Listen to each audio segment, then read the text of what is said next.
بسم اللہ الرحمن الرحیم۔ السلام علیکم محترم سامعین اور عزیز طلبہ کرام، امید کرتا ہوں کہ آپ تمام احباب خیر و عافیت سے ہوں گی۔ آج کا ہمارا سبق نمبر 106 ہے، جس میں ہم شاعر ابن عنمہ کو پڑھیں گے۔ وقال ابن عنمہ ایضا، تو آئیے اشعار پڑھتے ہیں اور سمجھنے کی کوشش کرتے ہیں۔ وقال ابن عنمہ ایضا ما ان ترى السيد زيدا في نفوسهم كما تراه بنو كوز ومرهوب إن تسألوا الحق نعطي الحق سائله والدرع محقبة والسيف مقروب وإن أبيتم فإنا معشر أنف لا نطعم الخسف إن السم مشروب فازجر حمارك لا يرتع بروضتنا إذن يرد وقيد العير مكروب إن تدع زيد بني ذهل لمغضبة نغضب لزرعة إن الفضل محسوب ولا تكونن كمجرى داحس لكم في غطفان غداة الشعب عرقوب۔ ترجمہ کرتے ہیں، ما ان ترى السيد زيدا في نفوسهم، ما ان زائدہ ہے، ما نافیہ ہے، ما ترى ای لیس ترى، نہیں سمجھتے، نہیں دیکھتے یا عزت نہیں دیتے سید کو۔ کون سا سید؟ زیدن، رہط الشاعر، جو شاعر کا قبیلہ ہے۔ قبیلہ بنو زید کو قبیلہ سید اپنے دلوں میں اس طرح باعزت نہیں سمجھتا جیسا کہ ان کو بنو کوز اور بنو مرحوب سمجھتے ہیں۔ یعنی یہاں پر آپ دیکھیں، بنو کوز و مرحوب، بطن من ضبہ بطن من ضبہ، یہ بنو ضبہ کی شاخیں ہیں۔ تو بنو ضبہ کی جو دو شاخیں ہیں، کوز اور مرحوب، یہ زید کو جو مرتبہ دیتے ہیں وہ ان کو قبیلہ بنو زید نہیں دیتے۔ جو زید کا اپنا قبیلہ ہے، وہ زید جو کہ سید سردار ہے، اس کو اتنی عزت نہیں دیتے جتنی کہ کوز اور مرحوب والے دیتے ہیں۔ ان تسألوا الحق نعطي الحق سائلہ، اگر تم حق صلح کا مطالبہ کرتے ہو تو ہم سائل کو اس کا حق دے دیتے ہیں۔ ان تسألوا، اگر آپ یہ سننا چاہیں یا پوچھنا چاہیں الحق کا کہ حق دے دو، تو ہم حق دیتے ہیں۔ نعطی، نحن نعطی، ہم دیتے ہیں الحق سائلہ، اس کو جس کا حق ہو۔ سائل کو اس کا حق ہم دے دیں، یعنی ہم صلح کی درخواست کرنے والے کے ساتھ صلح کرتے ہیں۔ اگر آپ صلح کی درخواست کرتے ہو تو ہم صلح کے لیے آگے بڑھتے ہیں اور صلح کو پسند کرتے ہیں۔ والدرع محقبۃ والسیف مقروب، اس حال میں کہ زرہ اپنی تھیلی میں اور تلوار نیام میں بند رہے گی اور جنگ فساد نہ ہوگا۔ والدرع، درع کہتے ہیں زرے کو، محقبۃ ای مشدودۃ فی الحقیبہ، حقیبہ کہتے ہیں بستے کو، بیگ کو، یعنی ہماری زریں بند اور پیٹیوں میں یا حقیبوں میں، حقائب میں ہمارے زرے جو ہے بند ہوتے ہیں۔ والسیف مقروم مغمد، یعنی وہ اپنے نیام سے تلواریں نہیں نکلتی، یعنی جو صلح کرنا چاہے تو ہم صلح کے لیے ہر وقت تیار ہوتے ہیں۔ وَإِنْ أَبَيْتُمْ فَإِنَّا مَعْشَرٌ أُنُفٌ، اور اگر تم صلح سے انکار کرتے ہو، ابیتم، ابا واستکبرا، ابا انکار کیا شیطان نے، واستکبرا اور اس نے تکبر کیا، تو ابا یا ابا۔ وَإِنْ أَبَيْتُمْ، اگر تم انکار کرو گے، فَإِنَّا، تو ہم معشر، ایسی جماعت ہیں، انف، بہت سخت ہیں اور غیرت مند ہیں۔ انف یعنی جس کی ناک ہو، آپ سمجھتے ہیں کہ ناک کٹ جائے گی یعنی ہماری غیرت ختم ہو جائے گی۔ ناک کٹنا ذلت سے کنایا ہوتا ہے، کہ کنایتاً کہتے ہیں کہ بھئی میری ناک ہمارے قبیلے میں کٹ جائے گی، تو اس لیے کہتے ہیں اگر تم صلح سے انکار کرتے ہو تو ہم بڑی غیرت مند جماعت ہیں، معشر جماعت۔ لا نطعم الخسف ان السم مشروب، کیا ہوگا پھر؟ ہم ذلت کو نہیں چکھتے، لا نطعم الخسف الذلہ، ہم ذلت کو نہیں چکھتے، بے شک زہر پیا جا سکتا ہے لیکن ذلت برداشت نہیں کی جا سکتی۔ انفن، خوددار، انفن کا جو لفظی ترجمہ ہے خوددار کے معنی میں آتا ہے، غیور کے معنی میں آتا ہے، ٹھیک ہے۔ اور اسی طرح خسف ذلت کے معنی میں بتا دیا، اور ان السما زہر کو، مشروب یعنی ہم زہر تو پینا پسند کرتے ہیں لیکن ذلت والی زندگی بالکل بھی نہیں۔ آگے کہتے ہیں فَزْجُرْ حِمَارَكَ، اپنے گدھے کو دور رکھو، زجرا یزجرو ہٹانا، پرے کرنا، اپنے گدھے کو دور رکھو، لا یرتع وہ نہ چرے بروضتنا ہمارے باغ میں، روضہ روضہ من ریاض الصالحین، روضۃ من ریاض الجنہ، باغ کو کہتے ہیں، چراگاہ کو کہتے ہیں۔ تو کہا کہ لا یرتع، رتع یرتع، وہ بالکل بھی نہ چرے، بالکل بھی ہمارے باغ میں نہ پھرے تمہارا جو گدھا ہے۔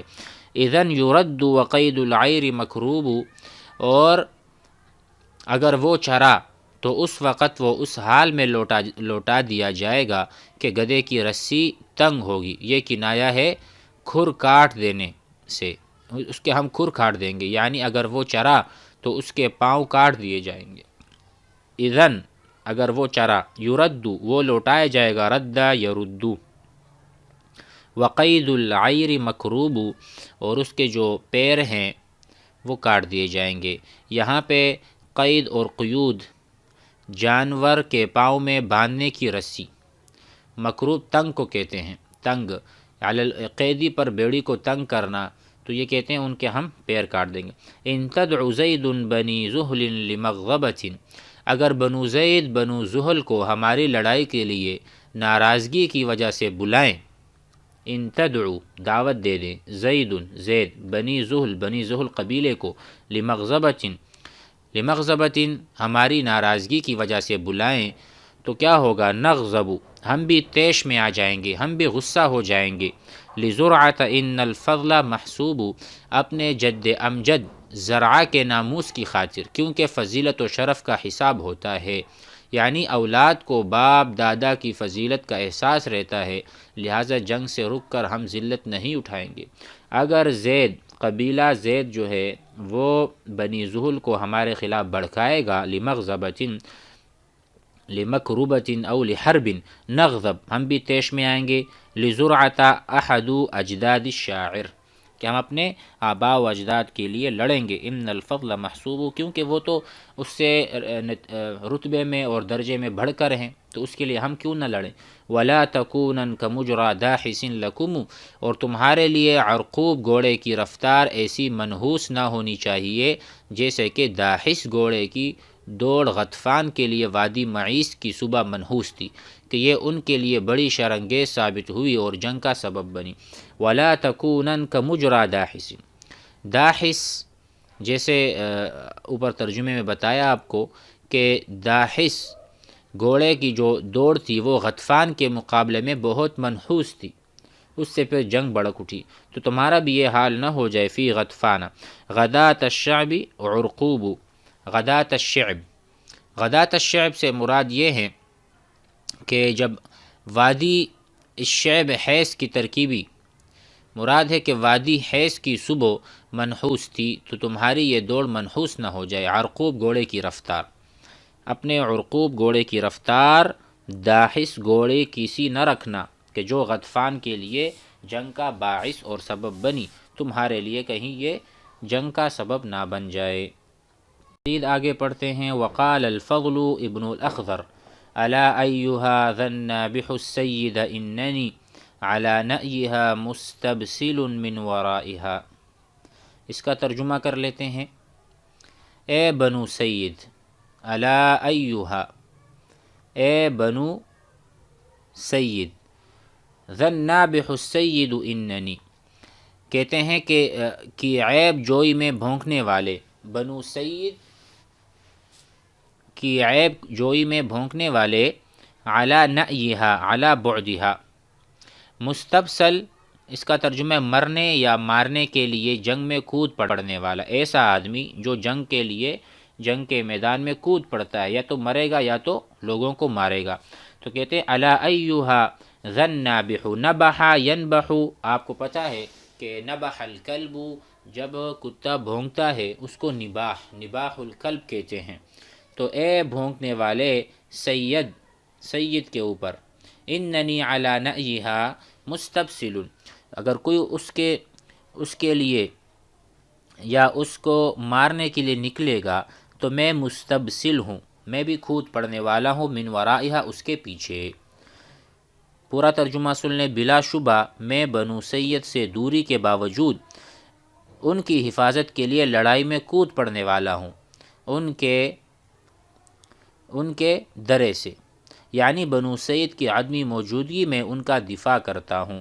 نابح ہم نے جیسے بتایا بھونکنے والے کو کہتے ہیں، مستبسل کہتے ہیں کودنے والے کو لڑائی میں، تو یہ سارا اس کا مطلب ہوا کہ میں اپنی سید کی حفاظت کر سکتا ہوں اگر تم اس کو مارنے کے لیے نکلے تو۔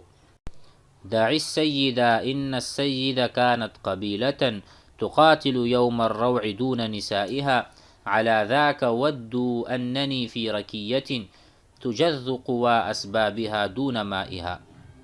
اس کا ترجمہ ہے، یہاں پر کہتے ہیں دع السیدہ، سید کو چھوڑ دو، ان السیدہ کہ سید کا قبیلہ ایک ایسا قبیلہ ہے، کانت قبیلۃ تقاتل یوم الروع کہ وہ جنگ کے دن لڑتے ہیں، دون نسائها اپنی عورتوں کے دفاع کے لیے لڑتے ہیں، یوم الروع یوم الخوف، تقاتل هذه القبیلہ، یہ ایسا قبیلہ ہے اس کے بارے میں بات ہی نہ کرو، یہ تو بڑا بہادر نڈر قبیلہ ہے، کیونکہ یہ جنگ والے دن اپنی عورتوں کے دفاع کے لیے نکلتے ہیں اور لڑتے ہیں۔